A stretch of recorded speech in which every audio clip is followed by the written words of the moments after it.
السلام عليكم ورحمة الله وبركاته. وحلقة waxaan ugu magac daray ducuf ha noqonin. Markay awood la'aanta laga hadlaaya imika xalqadan iyada ah ma aha awood la'aantii jirka. Qof curiyaan oo kale, qof dhuuban oo kale, qof tusaalahan oo kale iska caata ah ka hadli maysa. Laakiin waxaan ka hadlayaa qofka maskax ahaan ducufka ah. Dadka maskax ahaan ducufka ah. Dad iyaga noocaas oo kale ah inta badan noloshooda ma guuleystaan. adduun iyo diin iyo islaamna iyo ummadna waxba uma qabtaan iyaguna weligood waxay ku jiraan warwar iyo walbahaar aan dhammaad lahayn waxaan ku sheegi doonaa xanuunka isla sidoo kale waxaan kula wadaagi doonaa dawadeeda ku soo dhow waa kow dadyoga awoodda leh ee maskax ahaan awoodda leh aan ducufka ahayni waa dadka aan waqti aan siinin waxa warwarka loo yaqaan warwarka waxaan ka hadlayaa inuu qofku ka warwaro deegaanka uu joogo dhulka uu joogo dadka uu la nool yahay waqtiga uu joogo qaaradda Afrika hadda uu madow ee uu degan yahay warwarka noocaas oo kale ah maskaxdiisa kuma hado waqtina haba yaraatee ma siiyo marka iska ilaali waxyaalaha noocaas oo kale ah warwar hasiinin waxa weey waqti hasiinin baan u jeedaa kuna dadaal in haba yaraatee shaqo mooyaane warwarku aanu waqtigaaga aanu waxba ku yeelan cid kale ma maamusho dadyoga awoodda maskaxeed leh cid kale ma maamusho waxaan ka wadaa waxaad is arkaysaa oo si joogta ah indhahaga ku dhacaya dad iyo qof iska ka oran maalmaha kamid ah warniihow hebel uu iga cadhaysiya amaba niyo waxaan u sameeyay aniyo hay dadkiiba kugu qasbaayaniyo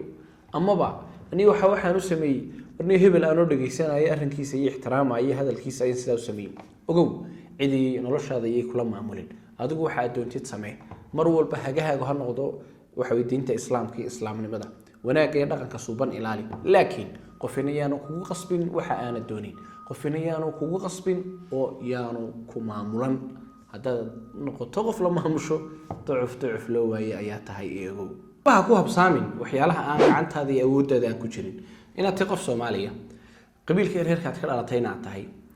waxa weeye ad Soomaali waxa Afrikaan aan tahay isla sidoo kale caalamka saddexaad aad ku nooshahay waxyaalaha noocaas oo kale hii awood uma lihid bedelkeeda oo Ilaahay u qadaray waa inaad arinta la qabsataa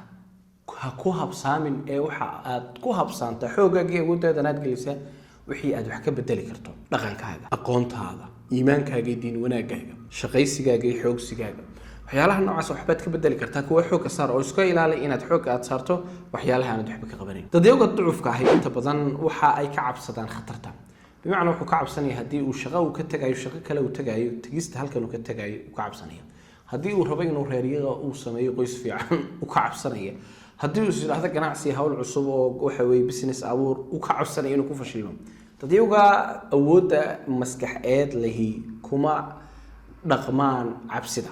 بمعنى dad ka cabsada maaha khataraha kuma lahi waxa weey jariska tuur noqon qof yaani story khatara u badheeday laakiin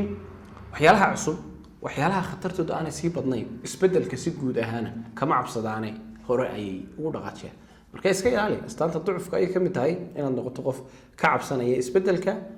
qof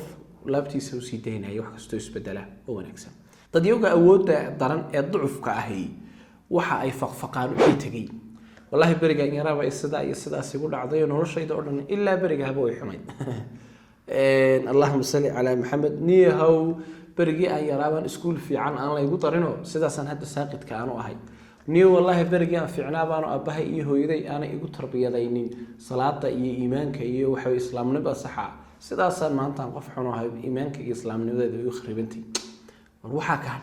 تذكر ضعف كهبة لو يقارن إنه وحي تجاي فقان تجيوجا ود له وحي باست يا ماضي تجي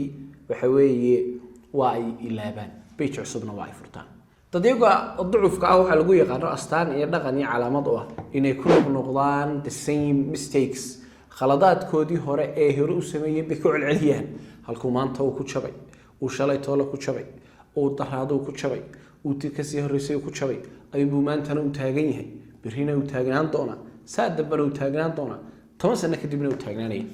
waxaad ugu noqotaa maadaama aad qof awood leh waxaad noqotaa qof halkii uu shalay ku kufay aan maanta aanu dib ugu noqon رسولك عليه الصلاة والسلام وحنا نطلنا نقفك مؤمن كان قد لبتشر لك مودا قنينه إسكتشر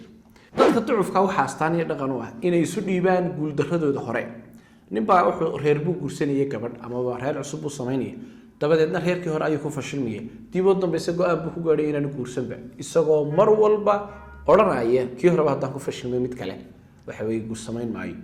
qofba ganacsi samaynaya kii hore ku kharibmay dib oo dambe u samayn maayo buu odhanaya beri buu maadada xisaabta ku dhacay weligiiba xisaab dambe uu xiisaynaya ma jirto waayo beri buu ku dhacay sidaa awgeed waxaad ku dadaashaa in aanad isu dhiibin guuldarradaada hore ha kuu noqotaa 10 waxaad wax ka qaadato maxayban berigaa u fashilmay laakiin yaanay noqon carqalad ka hortaagan inaad tallaabo cusub aad qaado dadka ducufka ahi waxa ay ceeb iyo wax akhriman ay u yaqaan inuu qofku keli noqdo inuu qofku keli socod u noqdo inuu qofku qof danihiisa keligii ilaashanaya u noqdo inuu hadduu doono qofku aanu asxaab badanba aanu yeelan dadka ducufka waxay u yaqaanaan ceeb sidaa awgeed kelinimadu maha ceeb kelinimadu maha waxun waxay kuu siinaysaa waqti aad ku fikirto waqti aad iskula xisaabtanto waqti aad naftaada aad ku hormariso isku dhex ilaabi maysid dadka dhexdooda sidaa awgeed kelinimadu ceeb maaha isku day jadwalkaaga inaad ku darto marka qaraad keligaa adiga iyo naftaadu aad isku hadhaan qodobka sagaalaad waxa weeye dadyoga ducufka waxay wax ka sugaan dadka kale weligaa dadka waxba ka sugin inay wax ku taraan waxba ka sugin dawlad baanad waxba ka sugayn qabiilkaaga iyo reerkaaga waxba ka sugin familkaaga qoyskaaga waxba ku tarayaan laakiin dadka ka baxsan ee saaq ugu hareeraysan xataa qoyskaaguna ha noqday ha ka sugin inay wax ku taraan waalidkaagu haday kugu soo tabceen ha ka sugin inay inta kula sii wadaan haday doonaan awoodba uma leh sidaa awgeed qodobkan wuxuu ku leeyahay cidda waxba ku sugin mas'uuliyadda adigu soo saaro adigu wax noqo adigu wax qabso iska jir inaad qof kale aad isku hadlayso oo tiraahdo muxuu hebel iyo heblaayo iyo dalku iyo xukuumaddu iyo xisbigu ay wax igu qaban waayeen haddaad sidaa tahay ducuf baatay marka dhaqanka iyo caadada iska ilaali qodobka ugu dambeeya dadyoga ducufka ah waxa lagu yaqaanaa inay wax walba degdeg ay u doonaan degdeg waxba kuma imaataan marka wax walba waxay baahin waqti maanta marka doonayso inaad wax barato de waxbarashadu waqti dheer bay kugu qaadanaysaa luqad cusub doonayso inaad barato ha sugin bisha koobaad ba inaad ku heesto oo aad ku gabaydo rajaynin waqti waqtigu wuxuu socdo waxaad arki doontaa maalin walba inay wax ku kordhiyaan marka iska jir haday waxbarasho tahay haday ganacsi tahay haday reertay iyo haday waxbarasho tahay haday nolosha guud ahaan ay tahay haday shaqo tahay haday wax kale ba ay tahay wax degdeg u yimaada ma jiraan haba yaraateen dadka ducufku baarinta ay misan ugu wax waliba waqtigeeda ay qaadanayaan inta hadii aad samaysid oo 10 ka arrin ku soo sheegay waxaan rajaynayaa inaad ka dhex baxayso dadka ducufka ah oo u gudbayso dadyoga maskax ahaan awood leh rasuulku kaleey salaatu wasalaam naxariis nabadgelyo korkiisa haatee wuxuu ina baray oo xadiis inoogu tilmaamay المؤمن القوي خير وأحب إلى الله من المؤمن الضعيف وفي كل خير قفك مؤمن كاه أود يحوج له السجع كخير بدن إلهي أكتسن السجع لقيت شعيلي بدن هي فكلا ضعيف كي تال كتر لابد هو خير يوناك بيلي لكن هذا إلهي أكتسن لك لا شعيل بدن أو يأكل دوي هنوي كولاكسين أو يأكل وحوي درجة سرية سلا وجين سكتشرين ضد كضعف قاعد نقط كنا صابر نادجة دديوجا أود له مسكحها